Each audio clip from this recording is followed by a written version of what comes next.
দফায় দফায় কাটছে নদী পার, ভাঙন চলছে দিনরাত সর্বক্ষণ। আর এতে ভিটে মাটি হারিয়ে সর্বশান্ত হওয়ায় প্রহর গুনছেন মালদার রতুয়া ১ নম্বর ব্লকের কান্তটলার বাসিন্দারা। উল্লেখ্য, রতুয়া ১ নম্বর ব্লক অনেকদিন আগে থেকেই ভাঙন প্রবণ এলাকা হিসাবে চিহ্নিত হয়েছে। এই ব্লকের মহানন্দাটোলা ও বিলাইমারি অঞ্চলে বর্তমানে ভয়াবহ নদী ভাঙন চলছে। কখনো গঙ্গা, আবার কখনো ফুলহর, আবার কখনো দুই নদীর সারাশি আক্রমণে ভিটে মাটি হারাচ্ছে একের পর এক পরিবার। অন্যদিকে কোশির ভাঙনে দিশেহারা খাসমহল এলাকার বাসিন্দারা। বর্তমানে গঙ্গা তার আগ্রাসী থাবা বসিয়েছে কান্তটোলায়। ইতিমধ্যে নদী ভাঙনে বিলীন হয়েছে ওই এলাকার বিস্তীর্ণ অংশের জমি। ভিটে মাটি হারিয়েছে বহু পরিবার, আর বেশ কিছু পরিবার ভাঙনের মুখে দাঁড়িয়ে রয়েছে। তারা প্রতিনিয়ত একটু একটু করে গ্রামের ঘরবাড়ি নদী গর্ভে তলিয়ে যেতে দেখছেন, কিন্তু তাদের কিছু করার নেই। তারা অসহায়। ভাঙন রোধে প্রশাসনিক কোনো উদ্যোগ নেই, তাই অগত্যা ভাঙনের গ্রাসে ঘরবাড়ি তলিয়ে যাওয়ার আগে অনেকে নিজে থেকেই ঘরবাড়ি ভেঙে সরে পড়ছেন অন্যত্র। কিন্তু কোথায় যাবেন তারও কোনো ঠিক ঠিকানা নেই। তবু অজানা ভবিষ্যতের পথে তারা পা বাড়িয়ে গ্রাম ছাড়ছেন। বলা বাহুল্য, ছাড়তে বাধ্য হচ্ছেন। বাড়িটা আমার 4 ভাইয়ের। এখানে আমার পূর্বপুরুষ 2.5-3 বছর থেকে মানে কি আমার দাদুর বাবা মানে কি 3-4-7 পীড়িত হয়ে গেছে এখানে। আচ্ছা, এই গঙ্গা নদীর অবস্থানটা কোথায় ছিল আগে? ওই পাহাড় যেখানে পাহাড়ের কিনারায়। ওটা কি ঝাড়খণ্ড পড়ছে? ঝাড়খণ্ড ওখানেই ছিল। ওখানে এখনো পুরাতন নদীর মানে গিয়ে ছড়ানো আছে। জমি জায়গা সম্পূর্ণ উপরে বসত ভিতরে ছিল। ওখানে আজকে মানে কি রাত্রির ভিতরে এটাও কেটে গেল। এখন বাড়ি ঘর ভেঙে কোথায় নিয়ে গেলেন? এখন ওই সম্পূর্ণ বাগানে। এখন কোথায় যাবো, কি করবো, নিজে ভেবে ঠিক করতে পারিনি। সরকার কোনো সাহায্য তো নিয়ে আর দিতে পারবে না, দিবেও না। অর্থাৎ শুধু লবণ চুষ খাইয়ে দিয়েছে আর চলে গেছে। মিথ্যা প্রতিশ্রুতি দিয়ে চলে গেল। ও আপনার ভালো গাড়িতে চড়ে চলে গেলো, আমরা মাটিতে পড়ে আছে ওই নেতা মাথারা। বৃদ্ধা মাকে ভুল বুঝিয়ে সমস্ত সম্পত্তি নিজেদের নামে লিখিয়ে নিয়েছে দুই ছেলে। এরপর সেই মাকে বাড়ি থেকে বিতাড়িত করার অভিযোগ উঠেছে দুই গুণধর ছেলের বিরুদ্ধে। চাঞ্চল্যকর এই অভিযোগ সামনে এসেছে মালদার রতুয়া 2 নম্বর ব্লকের পরানপুর অঞ্চলের নামুটোলা এলাকায়। জানা গেছে ওই এলাকার বাসিন্দা সারিফুন বেয়ার মোট 10 ছেলে মেয়ে রয়েছে। তাদের মধ্যে মেয়ে রয়েছে 6 জন এবং ছেলে 4 জন। সকলেরই বিয়ে হয়েছে, ঘর সংসার রয়েছে, কিন্তু সেই সংসারে ঠাঁই হয়নি বৃদ্ধা মায়ের। তিনি সকলের কাছে বোঝা হয়ে উঠেছেন। তাই ওই অসহায় বৃদ্ধার দিন কাটছে চরম অসহায় অবস্থায়, অবর্ণনীয় দুঃখ দুর্দশার মধ্যে। এই পরিস্থিতিতে ওই বৃদ্ধার 6 মেয়ে তার পাশে দাঁড়ান।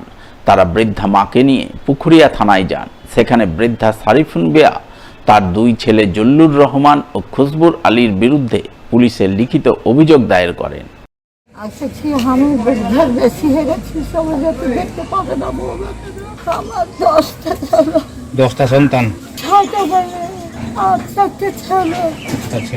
আমার একটা ছেলেকে জমি জায়গা দেয়নি, একজনে আমার ছেলে বুড়াতে পড়ে দুটো দাদা দিচ্ছে, তো ধান দিবে না, তো ধান দিচ্ছে, দাদাতে কেটে ফেলবে, ঝাড় দিয়ে বেঁধে দিচ্ছে, চালিয়ে দিচ্ছে। আমি আত্মা কুকুর হয়ে গেছি, বাজি আমি 2 বিঘা সম্পত্তি মেয়েরাকে দিয়েছিলাম বাবা। 5 বছর হয়ে গেল মালিককে আমার রাখাকে কে বলেছে বুক ফেটে দিয়েছে।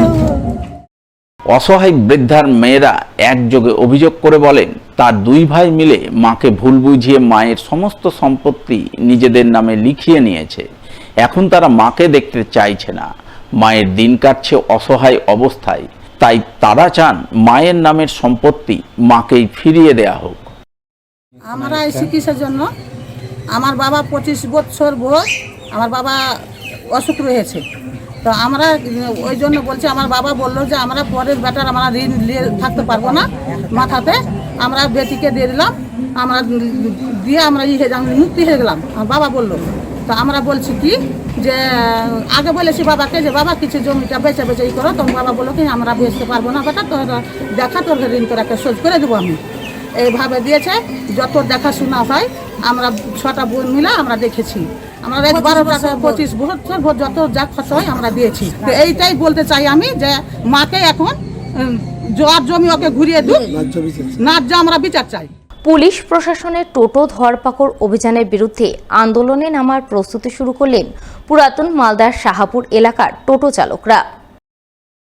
তাই আন্দোলনের রূপরেখা তৈরি করতে সিটু অনুমোদিত মালদা জেলা ই রিক্সা ড্রাইভার্স অ্যান্ড অপারেটর্স ইউনিয়নের ব্যানারে রবিবার এক প্রস্তুতি সভা করলেন শাহাপুর এলাকায়।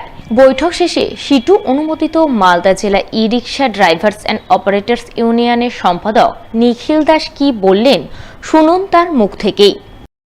আমাদের সমস্যা হচ্ছে আমরা শহর এলাকা শহর লাগোয়া শাহাপুর অঞ্চল, সেই শাহাপুরের অঞ্চলের টোটোরা যখন মালদা শহরে যাচ্ছে, সেই শহরে যাওয়ার পরে যারা নতুন গাড়ি নিয়েছে সেই সমস্ত গাড়ির অনেকের ড্রাইভিং লাইসেন্স হয়নি, হ্যাঁ, তারপরে স্টিকার হয়নি।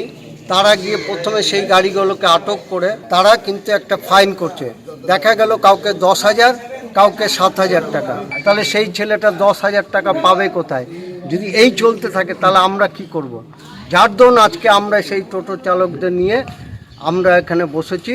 আমাদের রুজি রোজগারের ব্যাপার আছে, আমাদের ছেলে মেয়ের ব্যাপার আছে।